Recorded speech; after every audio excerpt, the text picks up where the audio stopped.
Hey, let me show you something interesting about the FF7 Re-Trilogy. At the beginning of the original Final Fantasy VII, you start by blowing up Mako Reactor 1. You fight your way in, but as you place the bomb, Cloud gets a mental shock. Text appears on screen as if someone is talking to him, warning him. This is followed by a boss fight. Okay, cool, whatever. But now look at that same scene in Remake.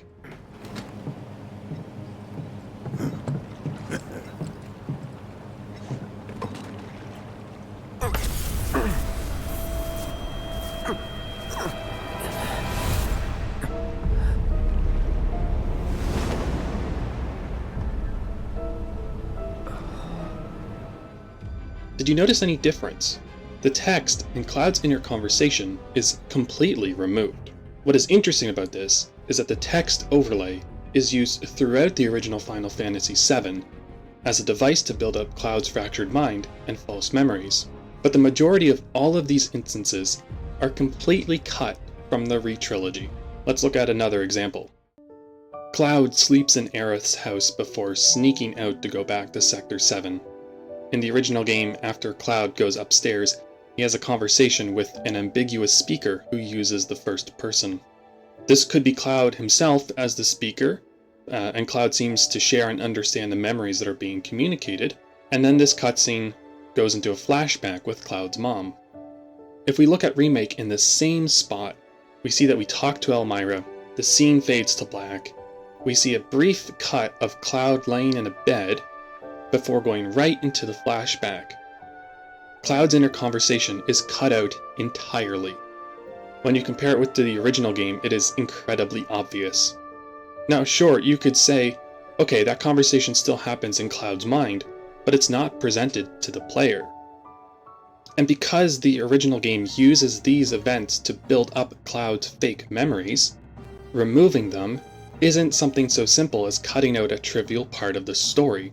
It is the removal of a core storytelling device.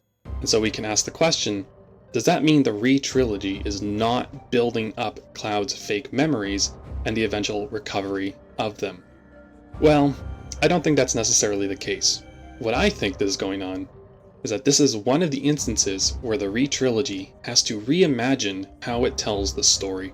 I am reminded of something Tim Rogers of Action Button Reviews once shared about remaking Final Fantasy VII. He shares a statement that a Sony employee made, where he called remaking Final Fantasy VII a philosophical nightmare. Now look, I'm no game dev at all, but I suspect part of that philosophical nightmare has to do with how you retell Final Fantasy's story on modern technology. One of the things that Rogers seems to indicate is that from its very inception, Final Fantasy begged for a remake. But if you change too much, you're screwed. And if you don't change enough, you're also screwed. So remaking Final Fantasy VII is kind of this nebulous task. I think one of the core obstacles in remaking the game is that the advancement in technology requires changes to take place. So here are 3 reasons why the change in tech has to create a change in storytelling. Let's start off with this. Final Fantasy VII Remake has a 3D environment and not static background images. Look at the Sector 7 slums. In the original, it is a collection of 3 or 4 background images. In Remake, it is a fully fledged environment that you can traverse at your own whim. The slums in both games are just incomparable to each other. Compounding on this is number 2, voice acting. The movement from a text box dialogue system to a voice acting one just has so much tremendous impact on how you deliver a story. Each main character is going to find the bulk of their characterization through their voice actors, and how they interact with the story in a far more expansive way. And the ambient dialogue of crowds and cities are going to bring everything to life in a way the original cannot do. Imagine going through the Sector 7 slums and people having overlapping text dialogue boxes as you walk by, indicating conversations that they have. You can kind of still see this in Remake. It's a bit overwhelming. The third main change is that you can have more than 2 party members on screen at the same time. Well, technically 3. In the original, you can have Cloud and your 2 party characters on screen, but that's kind of it. If a character, like Tifa, is not in your party, and is not the main focus of a story beat, she will have no interaction with the story at all. Period. You can look at something like the Temple of the Ancients. You know, you have a scene with Cloud and Aerith, and you have Cait Sith, and you have like one other party member there, but the rest are not in scene at all. How do they interact with the story? Well, they don't. But in the Re-Trilogy, you have all the characters involved in the story at all times, and they have thoughts and feelings and voice lines about what's going on. Like, these are pretty simple and obvious changes, but they really compound together to make the storytelling of Re-Trilogy a complex challenge. And seriously, play the original game, and then play that same part in either Remake or Rebirth, and compare them, one location to another. Examine how the expandedness of the Re-Trilogy is both shaped by its technology and causes the need for the story to expand. The core point of this is that there are some storytelling devices that worked great with the original that don't translate super well into Re-Trilogy, like these text overlay moments. So let's use an example of what I mean by this, and let's look at Junon. In the original game, Junon is one static map with houses. In Rebirth, it is a fleshed out environment with many more characters and characterization. From the Shinra demonstration to the poor workers on the docks, these characters tell the story of Junon on a magnitude greater than the original ever could. Now, after the boss fight in the original, Cloud has this solitary moment alone. He has another text overlay event where the ambiguous speaker asks him why he didn't go to see Tifa in Nibelheim 5 years ago. And when he asks her, she dodges the question and the story continues.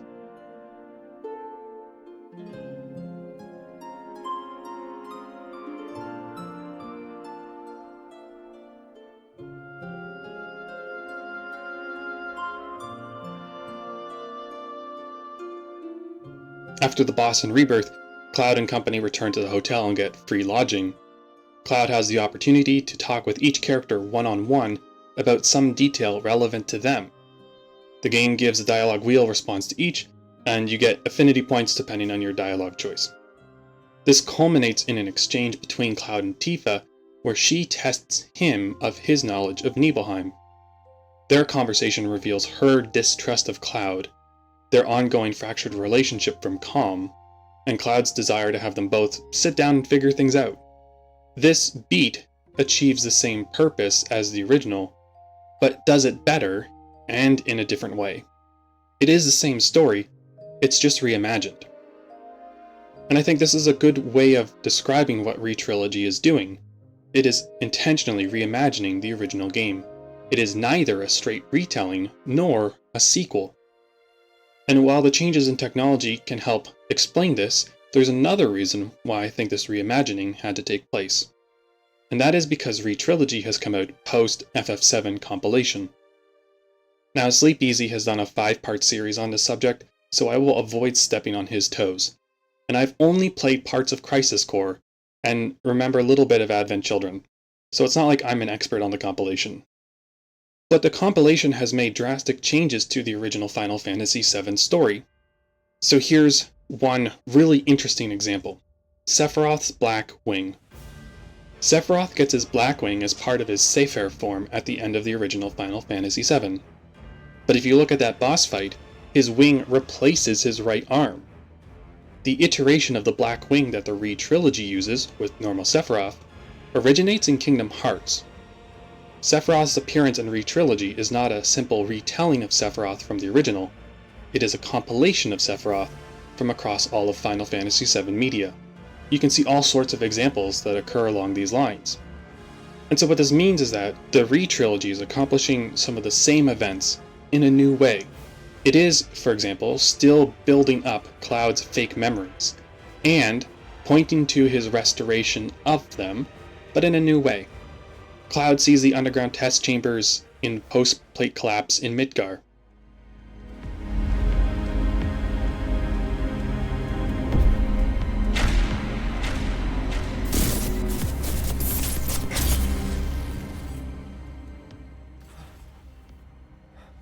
The security guard recognizes him at Shinra HQ and goes to get Kunsul. Right? Holy shit! It's cool, bro. We went through training together. Damn. So you're still alive and kicking, huh? Some of the guys heard you got smoked, but I told them it was all bullshit. Hey, sit tight, man. I'm gonna go get Kunsel. I'll be right back. Hojo tells him and company that Cloud was just not a soldier. These are instances in Remake, and you see a bit more in Rebirth, that Cloud's memory is broken. Why are you a soldier? Yeah. No, not quite. Oh, now I recall. My memory was mistaken. My boy, you weren't a soldier. Even Crisis Core adds to the story. If you play Remake, Crisis Core, Rebirth, you will see the truth of the Nibelheim event, and then you will see Cloud's fake memory of it as he presents it to the player and company in Rebirth. And while most people are experts and they already know all this stuff, a new player is faced with the question, why is Cloud misremembering the events of Nibelheim? Why is he taking the place of Zack? Why is Sephiroth appearing to Cloud throughout all these games? I don't know if Crisis Core makes that detail more clear. And I think these, along with some other questions, add depth to our understanding of what's going on in Final Fantasy VII, and who is this Jenova Sephiroth villain. So, the Re-Trilogy has an awareness of the compilation and how it affects the original story. And I think Sleep Easy just made a really great point that Re-Trilogy is a culmination and a sequel to the compilation. I think that's spot on. But I don't think that means that Re-Trilogy's story is a sequel story. Rather, it is a return to the original game in such a way that reunites it with the larger compilation and makes a definitive version of the Final Fantasy VII story. Like I'll just add here, it's pretty obvious that Remake and Rebirth are not a time travel story. They haven't gone back into the past to fix it. It's not a reincarnation story. It just is the original story beats with some weird stuff tacked on. And I think a lot of that weird stuff can be mapped coherently onto an interpretation of Re-Trilogy as a retelling and reimagining of the original Final Fantasy VII, but we won't be covering that in this video. I want to end instead by pointing back to an earlier point that I made. I mentioned that most text overlay moments were removed from the Re-Trilogy, which is true, but one of them is kept almost identical, and that is the scene post-Airbuster boss where Cloud falls. He falls into the Sector 5 church, and as he does so, he ends up conversing with an ambiguous voice. In the original, the text appears against a black background, and the unknown speaker seems to help Cloud.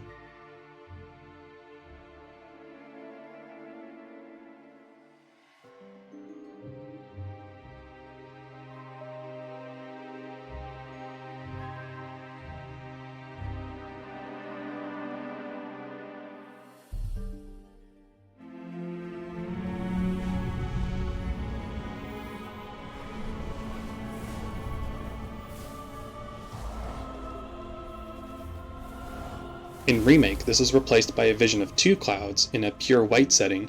One of them is shadowed out. So you can see the text to voice acting change there. You okay? Yeah. Made it through with just a couple of scraped knees back then. Back then? What do you say? We doing this? Have we? Never mind about that. Right now, you need to focus on yourself. Move something. Anything.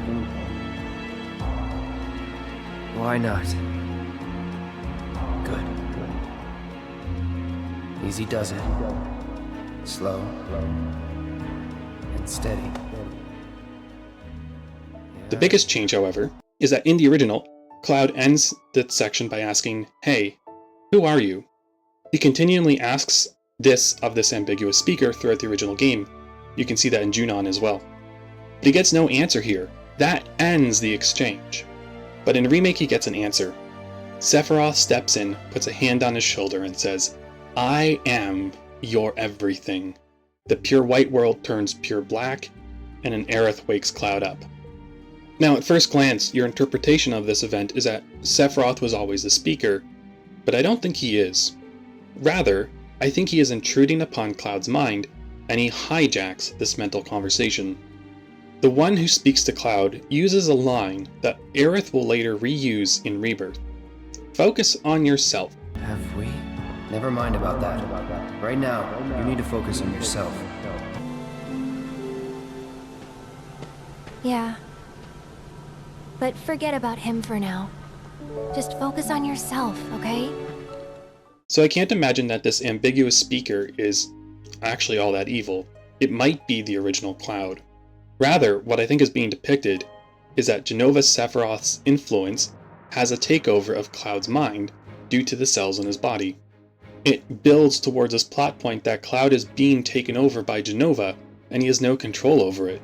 So like this point here, you could connect it with the vision that Tifa has of Sephiroth leading Cloud away at the Gungaga reactor, for instance. Make that through line and say, this part in Remake is pointing forward to these other parts in Rebirth, and it's going to lead to the Northern Crater. Plus, I also think it illustrates the white livestream and black livestream that Sleepeasy covered in a theory video of his. A microcosm of that livestream battle is occurring in Cloud's very own mind. And so what this means, and I'll end with this, is that the scene in the Pure White where Cloud talks to each other is occurring in the livestream, and he is interacting with his own memory and mind and Jenova cells. And isn't it fascinating that that occurs as Cloud falls into Aerith's church, the one place in Midgar with a strong connection to the livestream as denoted by the flowers. And Aerith, the last ancient, also happens to be there.